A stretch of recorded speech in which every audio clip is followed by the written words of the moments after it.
Hi Fadi, thanks for joining us on RetailME TV studio. It feels great to be here with you. To start with, let's talk about the KSA food service landscape. You have seen it grow and you're witnessing a lot of change every month, every day. So let's talk about that. Let's start from there. The F&B landscape is growing massively in Saudi Arabia. Ever since the leadership, the new leadership took over in the country, 2018 onwards, we saw an amazing influx of F&B landscape. This year, we saw incredible brands coming in, whether it's international, regional, or even local homemade brands. I think this is the best year for F&B in terms of presence and in terms of availability of brands over. Amazing. You were mentioning earlier that many places here are open, 24/7. So that's a big thing for Saudi Arabia especially. But when did this start, this whole revolution? And who are the consumers basically? Do they get takers? What's the scene there? Look, 24/7 have always been there, but it has always been somehow hidden. You do realize being in a desert environment, people tend to go out slightly later. And back in the days when stores used to close for prayer, the best time to go out was after the last prayer, which is at 9 p.m. So people would tend to stay out until 2 or 3 in the morning outside. So stores started seeing a benefit from opening 24/7, specifically stores that cater more to fast food goers, whether it's menaish, it's burgers. Recently, we have started seeing coffee shops as well 24/7. Earlier, it used to be supermarkets as well. And if you come here in Ramadan, for example, you would see shopping malls entirely opening until 7 in the morning. My God, that's a lot. Yeah. And that shows the consumer pattern actually. But before getting there, you serve healthy food and there's a big menu that you bring. And you have told us that people ask you to reduce the menu when you go for expansion. But how's the healthy category looking like?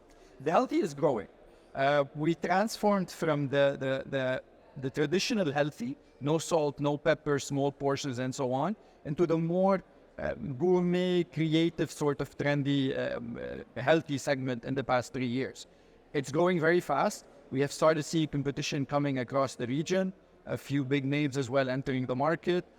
It's getting there. It's one of those segments that are growing, yet are not causing an oversaturation in the market, which is healthy for all the players. Correct.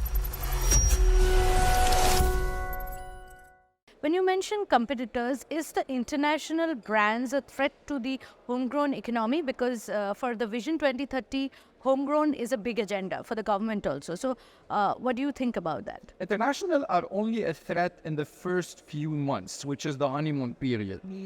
Saudi is a very leveled playing field. We have a lot of local experience over here within our brands. It only comes with the impact when international brand comes in, everyone wants to go and try and have a look. And then suddenly they realize, okay, we have local brands that match or even overcome the international brands. So it's actually a level playing field where your name doesn't play much, where you're coming from doesn't play much. What plays is the value for money that you're offering, the quality, and the trends that yours. Correct. So, but in the future, when we talk about trends, what are the key trends that you're noticing will kind of dominate 2024 when in your category? I think people are mostly cost-oriented currently. Most brands need to be aware of this concept. Simply telling the customer of what you are using as ingredients is not just an excuse to overprice items. As well, Riyadh is becoming more and more business-centric. So speed of service, quick items, pick and go are becoming the newer trends in our industry. People want to be able to pick from a counter, yet ensure that it is fresh, it is there, and it is made today as well. Yeah. You had actually mentioned that 70% of your orders are delivery. So that's also a big prospect. So do you think cloud kitchens will also start dominating the region in future? Cloud kitchens are filling up, Riyadh. If you go into any neighborhood, even the neighborhood that we're in right now, within a perimeter of 2 kilometers, there are around 6 or 7 operators of different cloud kitchen segments. Cloud kitchens are running. They took a little bit of a stigma being hidden, being dark, being so on. Operators as well sometimes were not able to understand the point behind the cloud kitchen, but yes, definitely they are growing very fast and at a very interesting rate as well. Amazing. Lastly, inflation has been a worry for the food service industry for the last few months, probably a year now. How do you see that, in the near future, in 2024? Do you see it's getting better? How do you see it, and how do you tackle it, like running so many branches around the city? Inflation unfortunately hit us all, globally. Just recently, we started hearing about the reduction in interest rates happening across the US, which obviously impacts all the prices over the year. Inflation, the gridlock as well that happened in China, the inability to move all the products.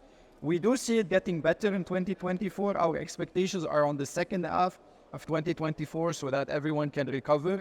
I do not see prices slowing down, yet I see the cost of living as a comeback, dropping down slightly with an increase in the revenue per capita. Amazing, amazing. Inshallah, more growth to you. I wish to see you in Dubai also with your expansion plans. Thank you very All much. the best. Anurima. Thank you. Thank Thank you, very much. Fadi.